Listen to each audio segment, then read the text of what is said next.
In this video, we'll explore how love is often just a mirror and why some people aren't loving you at all. They're just borrowing your light to find themselves. And if you only remember one thing, let it be part 6, where we share how to become the person love doesn't leave. When you stop chasing and start becoming like the moon, still, luminous, and whole, love can finally find you without fear. So stick around, dear one. Like and subscribe to help us reach 1,000 subscribers and keep creating content that supports your spiritual and emotional journey in elderhood. Take a breath. You've arrived. Let's begin. Reason 1. The love of lack. When someone needs you to feel whole. Let's imagine love as a cup of tea. Now, when the cup is full, it can be sipped slowly, shared with a friend, or simply enjoyed in silence. But when the cup is empty, we get desperate. We start reaching for anyone who looks like they might be holding a teapot.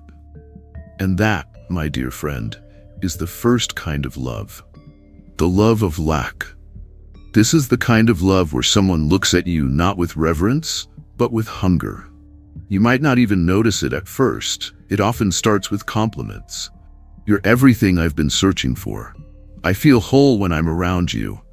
You make me feel like I finally matter. Sounds flattering, right? But if you listen closely, you'll hear the key word over and over, me. They're not seeing you. They're seeing what they hope you'll fix inside them. Let me tell you about Martha. Martha is 74, elegant and sharp as a pine needle. She's been married twice, widowed once, and once dated a man named Chuck, who believed in soulmates, green smoothies, and tantric eye contact.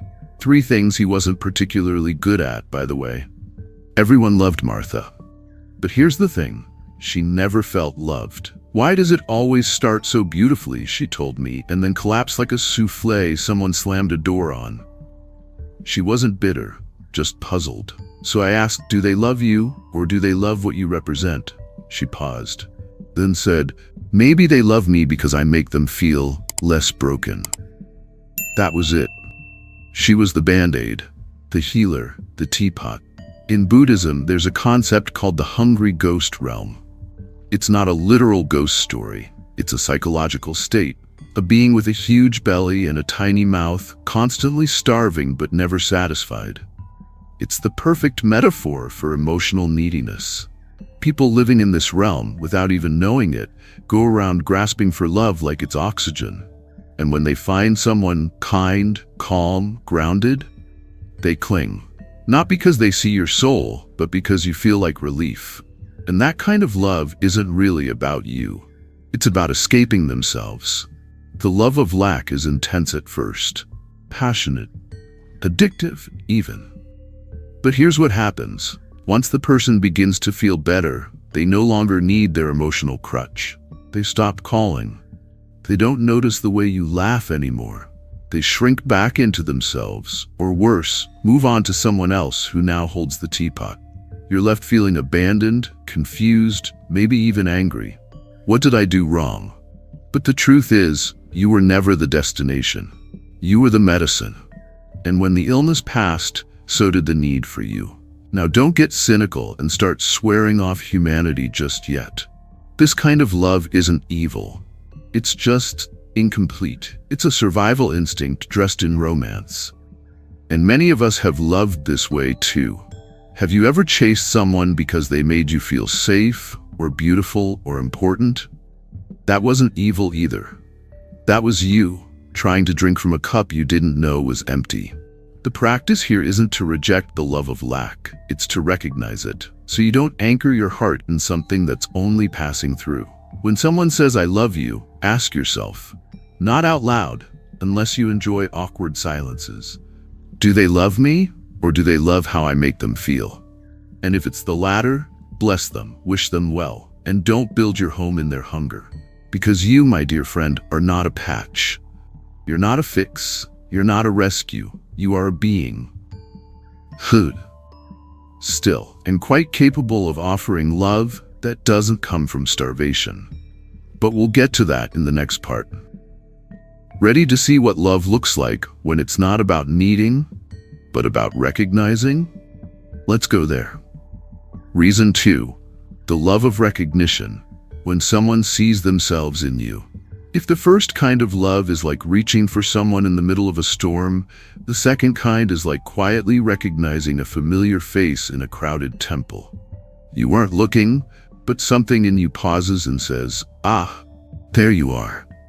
This is the love of recognition. It doesn't come with fireworks. It doesn't have dramatic music swelling in the background. It feels more like a deep exhale. Like your soul, which had been pacing in circles for decades, just found a soft place to sit down and rest its legs. This love doesn't complete you. It doesn't fix you. It just sees you, and in doing so, it reminds you that you're already whole. Bill and Thomas met at a community meditation group in Oregon. Both retired, both silver-haired, both wearing those loose linen pants you only wear when you stop caring what anyone thinks. They didn't talk much at first. They just shared silent practice, a few nods, and an appreciation for strong tea and bad posture. But over time, something deeper opened, not because either of them needed the other, but because, somehow, each one felt understood just by being in the other's presence. As Bill said, being with Thomas felt like standing in front of a still lake. Not much happened, but everything reflected. That's the love of recognition. In Zen teachings, there's a phrase, "The mind is like a mirror. It reflects, it does not cling." When someone falls in love with you through recognition, they're not clinging to an ideal. They're not projecting their wounds onto you. They're simply recognizing something in you that already lives in them. It might be a shared value, a way of walking through the world, a calmness, a curiosity. Even your grief might mirror theirs. It's not always conscious, but it feels true. This is why, when love comes through recognition, it doesn't need drama. It doesn't depend on grand gestures or long speeches. It can exist in a quiet room with no words at all. Modern psychology has a term for this: resonance. It's when two people are on the same internal frequency, emotionally, mentally, spiritually. It's not just that you like each other. It's that you recognize each other as similar, even when your stories differ. You might have lived different lives. One of you grew up on a farm, the other in a city apartment with plastic couch covers. But when you sit together, there's a feeling that your nervous systems are sipping the same tea. It's not about comfort.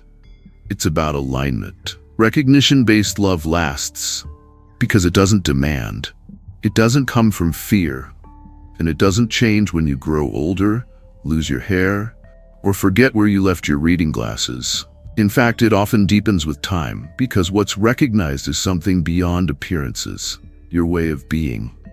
This kind of love doesn't panic when you're quiet, doesn't need constant reassurance, doesn't retreat when life gets hard, because it's not based on what you give. It's based on what you are. Ask yourself, who in my life sees me without needing anything from me? Who listens without trying to fix? Who stays even when I'm not trying to impress? These are the people whose love is rooted in recognition. Cherish them. These relationships are rare, and they won't always say, "I love you," but they'll be love just by sitting beside you. And here's the kicker. When you begin to recognize yourself, your own stillness, truth, and beauty, you become more available to this kind of love from others. Because only when your own mirror is clear can you reflect the truth in someone else. So we've covered love that comes from need, and love that comes from recognition. But there's one more, a deeper one, a rare and sacred kind. It's the love that doesn't just see you and doesn't just need you. It's the love that's awakened by you. And that's where we go next. Reason 3, the love of awakening, when your presence becomes the spark. Let me tell you about Samuel. Samuel was 82, lived in a little coastal town in Oregon, and never married. Not because he didn't love people, he did, deeply. But because, in his own words, "I loved them into themselves, and then they moved on." He was the kind of man who said your name like a prayer, who remembered your dog's birthday, and who made silence feel like a shared language. He wasn't flashy. He didn't try to impress. But people fell in love with him, often. And every time the same thing happened, they got quiet around him, more thoughtful, softer, as if something inside them had been stirred from a long nap. Samuel's love wasn't romantic, not in the flowers and text messages kind of way.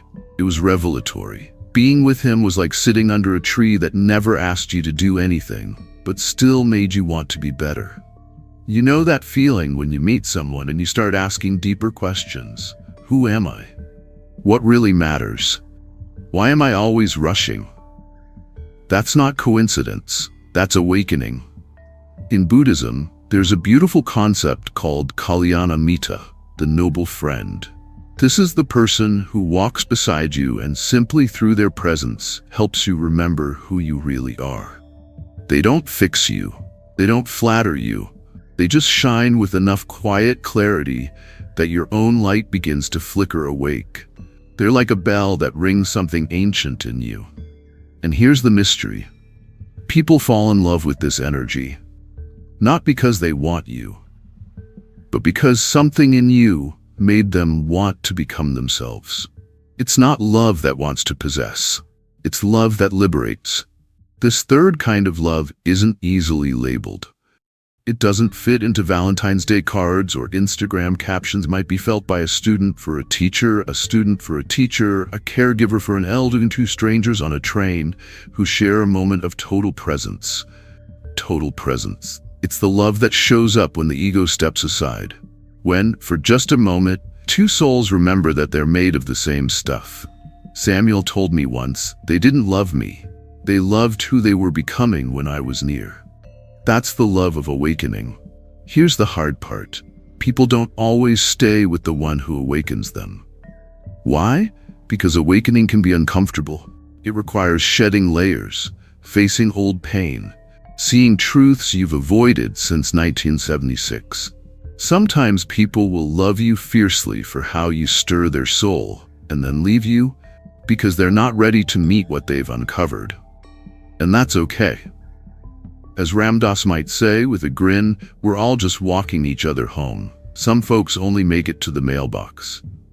Ask yourself, has someone ever told you, you make me feel more like myself? Do people tend to calm down around you, even when they came in loud? Have you been thanked for something you didn't even know you were doing? If so, you've been a spark. Not a lover, not a savior, but a witness to someone else's becoming. And that, my friend, is the rarest kind of love. You don't have to hold on to the people who awaken around you. You don't have to teach them, fix them, or follow them. You only have to be the flame, the steady, quiet light that makes others remember they can glow too. Because this kind of love doesn't end. It plants itself in memory, in breath, in the subtle shifts that no one else notices, but change everything. So now we've seen the 3 reasons people fall in love with you. 1, because they're empty. 2, because they see themselves. 3, because your presence awakens something sacred. And next, we'll explore what to do when love hurts anyway. Because even sacred love can leave a scar, but it can also leave you softer, wiser, and more open than ever before. Shall we? Part 4, when love hurts and why that's not always bad. Let's talk about love and pain. Because, my friend, at some point, love will smack you in the heart, right after it poured you tea and smiled like it planned to stay forever. It's sneaky like that. One minute you're holding hands at a farmer's market talking about soulmates and turmeric, and the next, you're staring at your phone wondering if seen means I love you or I'm out.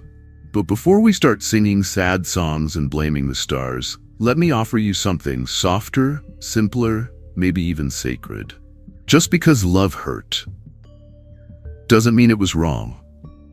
John is 71, full of wisdom, short on cartilage, and had just started dipping his toes back into the dating pond after his wife passed.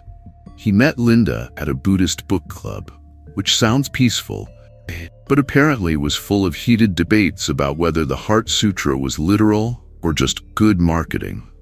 Linda laughed like a wind chime and listened like a nun. John was smitten in that slow, golden hour way elders fall, gracefully, but with full commitment.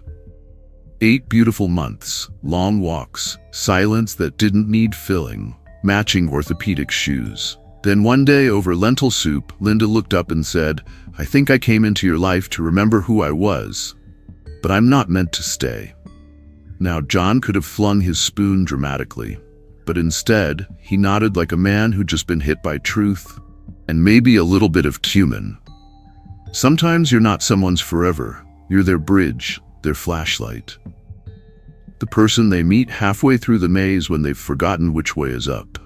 In Buddhism, we don't get extra points for how long someone stays. We simply bow to the teaching they brought with them. Linda didn't break John. She broke him open. That's different. Being broken is when something stops working. Being broken open is when something finally starts. Love isn't always a comforter. Sometimes it's a fire alarm for the soul. You meet someone and suddenly, you're cleaning your apartment, meditating without falling asleep, rereading old journals, wondering who even wrote this nonsense. That's not a midlife crisis. That's awakening. And awakening, as it turns out, isn't always gentle. It's often inconvenient, like being spiritually mugged by clarity. But hey, at least it's real. Let's talk about pain. Not all of it's bad. Some of it's useful. There's clean pain, like when love ends and your heart aches like a muscle that finally moved again. It's honest, it's raw, but it passes. Then there's dirty pain, the kind we wrap in stories. I'll never love again. I wasn't enough. Love is just a cosmic prank. Dirty pain sticks. It clings. It asks for an audience. Clean pain, on the other hand, bows, breathes, and eventually lets go. The trick is knowing the difference and not inviting dirty pain to sleep on your couch for the next 6 months.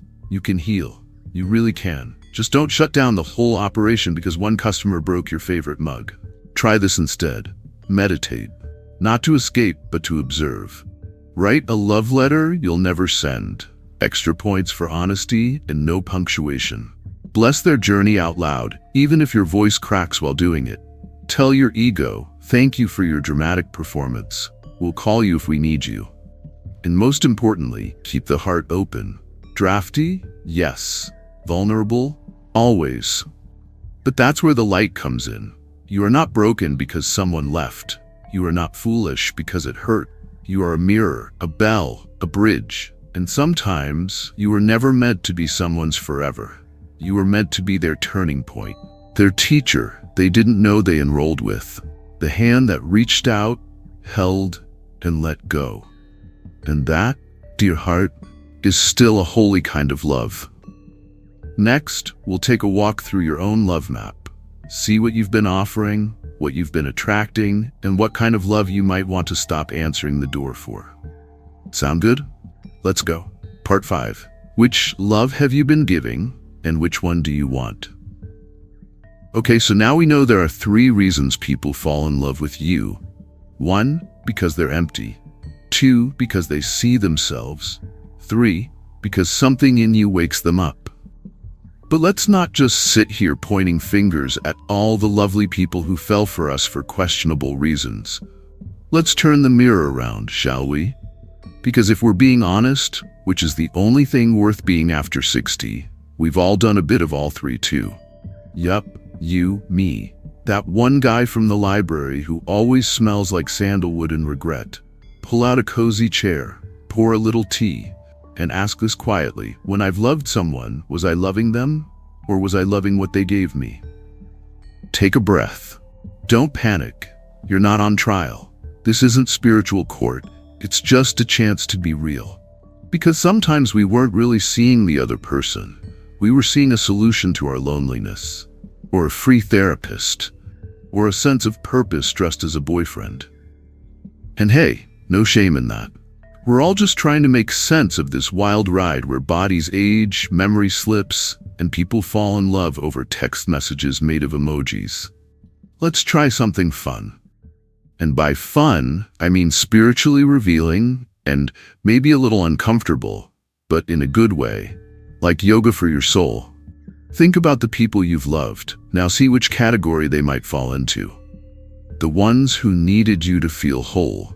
They clung, you carried, you felt important, and then exhausted.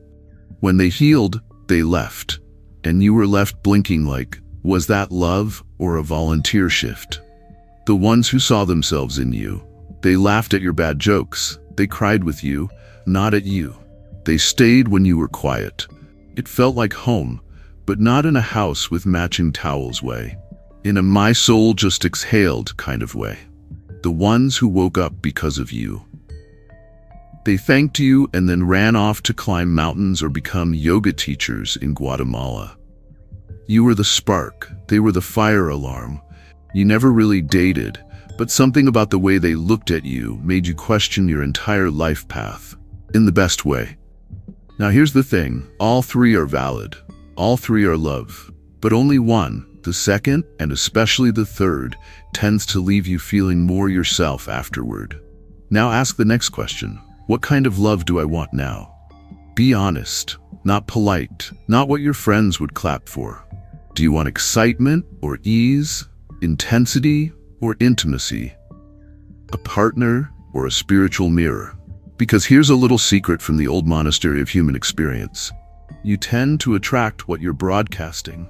If you're broadcasting, please complete me, you'll attract someone who enjoys fixing things until they get bored or overwhelmed. If you're broadcasting, I am peace and I'd love to share it, then you'll find people who aren't looking for rescue. They're looking to walk beside you. Tonight, just before you fall asleep, or during that 3 a.m. bathroom trip where your bladder becomes your guru, ask yourself, what kind of love have I been giving? What kind of love am I ready to receive? Am I ready to be seen, or am I still auditioning? And if the answer makes you laugh, cry, or both, you're doing it right. You're not too late, you're not behind, you're just here. And from here, you get to choose again. Not from desperation, not from fear, but from truth. So be honest about the love you've known.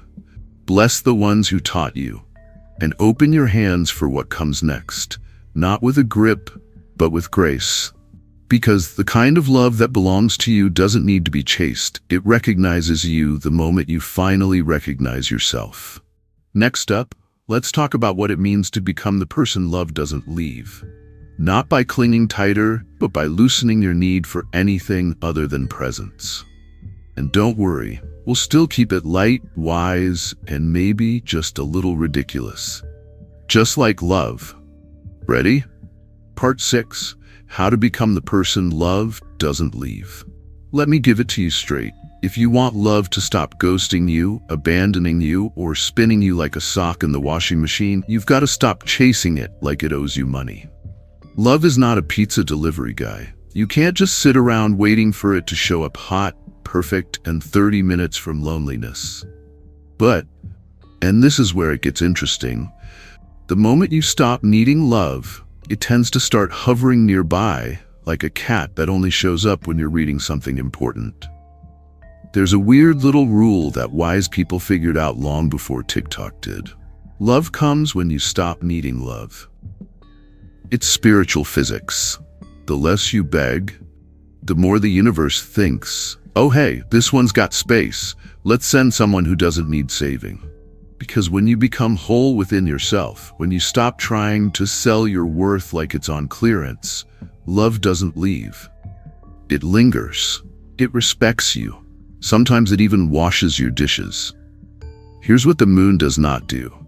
It does not chase the stars. It does not tap dance for attention. It does not say, hey, did you see me reflecting that sunlight so perfectly just now? It just is. And yet every poet, every tide, every lover is drawn to it. You too can be that still. You too can learn to shine without shouting. You too can be so anchored in your own being that someone looks at you and thinks, oh, I don't know why, but I trust that. Let's be honest, many of us are still out here auditioning. We date like we're applying for a job. We compliment, overgive, twist ourselves into origami shapes trying to be lovable. But here's the real truth. Love isn't earned, it's recognized. And the only way for someone to truly recognize you is if you stop camouflaging who you are to get picked. So take off the costume, fire the inner casting director, cancel the audition. You're already cast in the role of you, and that's the only part worth playing. You want to be the person love doesn't leave? Start with becoming love itself.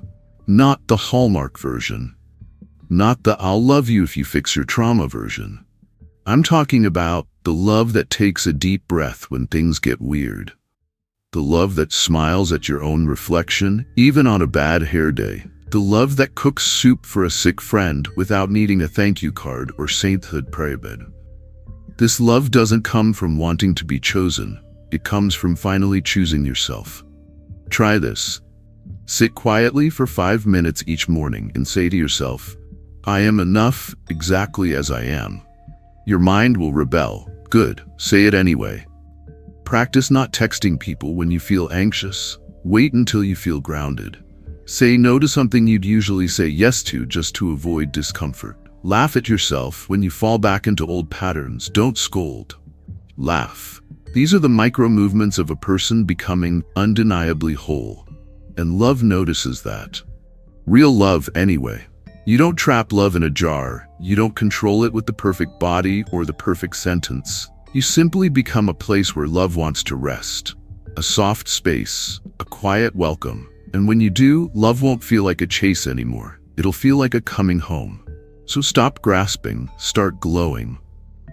And let love find you sitting under your own moonlight, not waiting, not reaching. Just being. So here we are, dear heart. We've walked through 3 reasons someone might fall in love with you.